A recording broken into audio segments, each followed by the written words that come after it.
तो रुका नहीं, चिल्ला करके अपनी बात को आप कहोगे, झूठ सच नहीं हो जाएगा। ये भाजपा सरकार है, ये बात बात पे यही कहेगी कि नेहरू जिम्मेदार। अब चिल्लाना, रोड़े रुक के करना, तुमने करा क्या?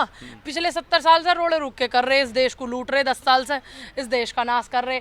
तुम वो हो जो देश की आज़ादी में तुम्हारा योगदान नहीं, तुम वो हो जिन्होंने पेंशनें ली, तुम वो हो जो आरएसएस से मिल करके, आरएसएस के लोग मिल करके ब्रिटिश शासक को चलवा रहे थे, तुम वो लोग हो, तुम उनके यहाँ नौकरियां कर रहे थे, तुम वो लोग हो। तो तुम हमें ना बताइए कि हमें देश में क्या करना है, क्या नहीं करना है।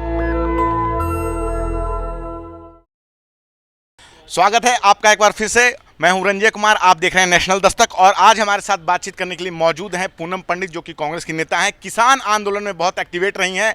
और मैं आपको बताऊं कि अभी जो सबसे पहला काम मोदी जी ने किया 18 जून को शपथ लेने के बाद, उन्होंने ये किया है कि किसानों की सम्मान निधि योजना में जो है 20,000 करोड़ रुपए उन्होंने जो है दिए हैं किसानों को। मैम क्या कहेंगी, पहला काम उन्होंने किया बनारस जाके?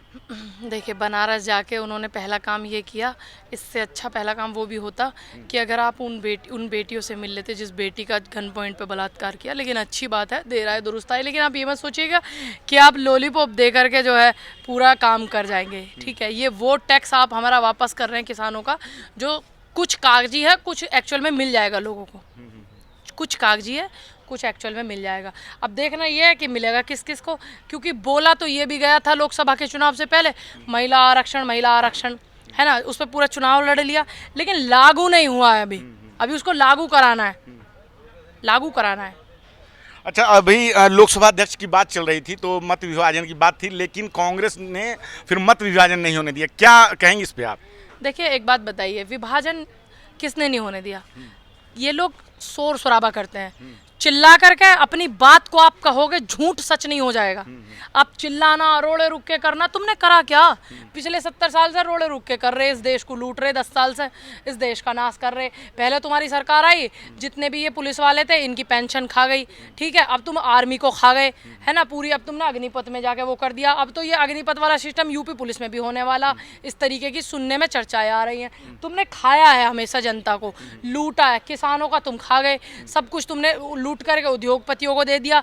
अब तुम कहे तो एक तरफ तो इतने बड़े बड़े उद्योगपति अडानी और अंबानी, एक तरफ हमारे देश का उन पे इतना कर्ज ले रखा हमारे देश से, आप इतना उनको लोन देते हो, और किसान का 1 लाख रुपए भी लोन हो जाए तो किसान आत्महत्या कर ले, तुम उसको जेल भेज दो, तुम उसकी जमीन हड़प लो। तुमने कितना हड़पाया लोगों से, बड़े बड़े उद्योगपतियों से। तो ये जो आपकी छुरी है, ये सिर्फ गरीबों पे क्यों चलती है, किसानों पे क्यों चलती है? ऐसे नहीं होता ना बॉस। इस देश में हम लोग टैक्स देते हैं। आप एक बात बताइए, सड़कें बनती हैं, ठीक है, जब इंसान गाड़ी लेकर के आता है, रोड टैक्स दिया जाता है, 2.5 लाख रुपए के आसपास में जाता है, तो फिर आप टोल क्यों वसूल रहे हो?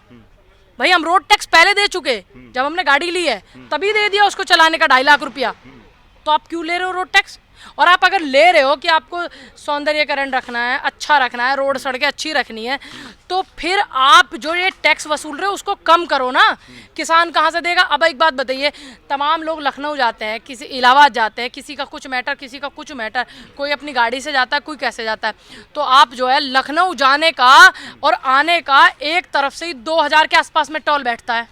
अब बताइए कौन देगा? जो ओम बिरला लोकसभा अध्यक्ष चुने गए और उन्हें सबसे पहला काम जो बात कही है कि 25 जून 1975 का जिक्र किया। आप समझ गई होंगी मैं क्या बात कर रहा हूँ, कि आपातकाल की वो चर्चा कर रहे हैं, और उसमें जो ज्यादतियाँ हुई थी, जो कांग्रेस ने किया था, वो आरोप लगा रहे हैं कि जो है कितने लोगों की नसबंदी की गई थी, और जो अतिक्रमण हटाने के नाम पर कई लोगों का जो घर तोड़ा गया था, इस बात की उन्होंने चर्चा की। क्या कहेंगे आप? इनका भाजपा वालों का, पहली बात तो लोकसभा स्पीकर जो होते हैं वो इंडिविजुअल माना जाता है, सभी की बात को ध्यान में सुने।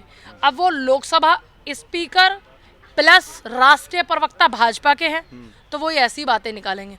देखिए, जो इमरजेंसी हुई थी उस बात को हमारे नेता ने स्वीकारा है। ये राहुल गांधी का जिक्र है कि जो अपनी गलतियों को स्वीकारते हैं। तुम तो बेटियों के बलात्कार हो जाए मणिपुर में, उसको नहीं स्वीकारते। तुम्हारा नेता एक टैनी, अजय मिश्रा टैनी, वो गाड़ी चढ़ा करके किसानों को मार दे, तुम उसको नहीं स्वीकारते हो। तुम्हारे नेता सेंगर जैसे लोग बेटी का बलात्कार कर दे, तुम उसको नहीं स्वीकारते हो। तुम्हारे नेताओं के कहने पर ब्रजभूषण के बेटियों को, महिला पहलवानों को घसीटा गया रोड पर, तुम उसको नहीं स्वीकारते हो। मेरे नेता का जिगर देखो ना कितना बड़ा है, कि वो गलतियों को अपने स्वीकार करने के नाम पे अपराध कम हो जाता है? बिल्कुल भी नहीं, किसने कहा? लेकिन गलतियों को स्वीकारो तो सही। और ये भारत की जनता है, ये गलतियां माफ़ भी करती है। आप ये मत सोचो आपने 10 साल का जो भ्रष्टाचार किया है तो आप उस मुद्दे को उठाओगे तो ये मुद्दा दब जाएगा। ठीक है, ये भाजपा सरकार है, ये बात बात पे यही कहेगी कि नेहरू जिम्मेदार, नेहरू जिम्मेदार। तुम वो हो जो देश की आज़ादी में तुम्हारा योगदान नहीं है, तुम वो हो जिन्होंने पेंशनें ली, तुम वो हो जो आरएसएस से मिल करके, आरएसएस के लोग मिल करके ब्रिटिश शासक को चलवा रहे थे, तुम वो लोग हो, तुम उनके यहाँ नौकरियां कर रहे थे, तुम वो लोग हो।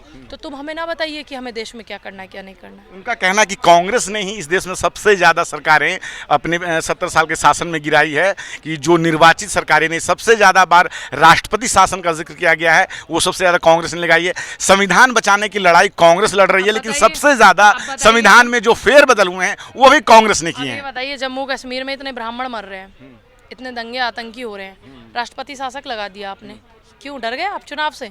इसलिए लगा दिया। कांग्रेस ने ये किया, कांग्रेस ने ये किया, करो कुछ भी, जोगीरा सारा रारा, नेहरू जिम्मेदार, जोगीरा सारा रारा, कांग्रेस जिम्मेदार। अबे जिसको तुम बेच करके खा करके अपने उद्योगपतियों को दे रहे हो वो कांग्रेस ने बनाया। जिस हॉस्पिटलों में तुम पड़े थे ना अभी कोरोना काल में, जितने लाखों लोगों के इलाज हमारे गरीबों के हुए हैं वो सब संस्थाएं कांग्रेस ने बनाई। और जिससे तुम्हारी मैडम ये पड़ी हुई है ना, कहती मैं प्याज नहीं खाती हूँ, ये तमाम महिलाएं ऐसी संस्था में जो कांग्रेस ने बनाई, जवाहरलाल नेहरू यूनिवर्सिटी, जिसकी ज़मीन पर तुम्हारी निगाहें अड़ी हुई हैं, जिसकी प्रॉपर्टी पर तुम्हारी निगाहें अड़ी हुई हैं, जिसमें एक गरीब का बच्चा भी शिक्षा ले सकता है अपनी काबिलियत से और एक अमीर का बच्चा भी ले सकता है। तो आप उससे चिढ़ते हैं, आप उससे जलते हैं। एम्स, तमाम संस्थाएं, इंटेलिजेंस ब्यूरो, इसरो, जिसमें आपने रॉकेट उड़ा रहे थे और मोदी मोदी चिल्ला रहे थे। भाजपा के लोग कह रहे हैं कि जय संविधान कह रहे हैं राहुल गांधी, लेकिन संविधान की जो मतलब सबसे ज़्यादा जो है फेरबदल इन्होंने ही किया है और एक तरह का भ्रम फैला रहे हैं। ये जो है अगर हमने किया होता तो जनता हमारे खिलाफ होती।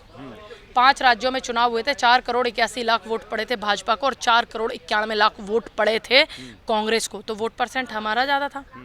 इसका मतलब हमारी लोकप्रियता ज़्यादा है। सरकार जोड़ तोड़ के आप बनाई गए, है ना। दूसरी बात, अब आप लोकप्रियता देख लीजिए इस देश में किसकी है। इस देश में झुकाने वाला होना चाहिए, झुकता हर बंदा है। 102 सांसद हैं कांग्रेस के, तो कौन झुका है? अभी भी 240 सीटों के साथ भाजपा सबसे बड़ी पार्टी है, 290 प्लस है एनडीए उनका जो है। अभी देखिए सारे जो 1-2 बैसाखी गिर करके आने वाली है कांग्रेस में, आने वाली है, आने वाले इंडिया गठबंधन में, ठीक है। तो कब बैसाखी गिर जाए, जनता ने बैसाखी लगाने का काम किया है। इनकी सरकार में बहुत अच्छा किया है, क्योंकि इनको बड़ा घमंड था, बड़ा अहंकार था। आरएसएस के बड़े नेता ने भी कहा था कि इनको अहंकार है, मोहन भागवत जी ने भी कहा कि इनको अहंकार है, इनको तो आरएसएस की ज़रूरत ही नहीं है, कहा था ना उन्होंने भी। तो इनका अहंकार जो है रावण का नहीं बचा। विश्व विख्यात ब्राह्मण प्रचंड ज्ञानी, 4 वेदों के ज्ञाता, उनका नहीं अहंकार बचा तो तुम्हारी हैसियत क्या है बॉस। तो तुम झुकोगे, झुकाने वाला होना चाहिए। ये देश लोकतंत्र से चलता, संविधान से चलता। एनडीए के नेता हैं बिहार के देवेश चंद्र ठाकुर, उन्होंने बयान दिया है कि यादव और मुसलमान का काम नहीं करेंगे, आएँ मिलें बैठें चाय पिएं मिठाई खाएं, लेकिन यादव और मुसलमान का काम नहीं करेंगे। क्या कहना चाहेंगे? देखिए, मैं यही बोलूँगी, इस तरीके नेताओं से बयान दिलवाया जाता है ताकि लोगों में आक्रोश हो, ताकि लोगों में भ्रम फैले, ताकि लोग ज़्यादा गुस्से में कुछ कुछ बोलें। तो आप ऐसी अलजुल बातों पर ध्यान मत देना, लेकिन ऐसा ध्यान जरूर देना कि उन्होंने ये बयान दिया है, इस चीज़ को अपनी बुद्धि में भर करके रखना और सही समय पर चोट देना उनको।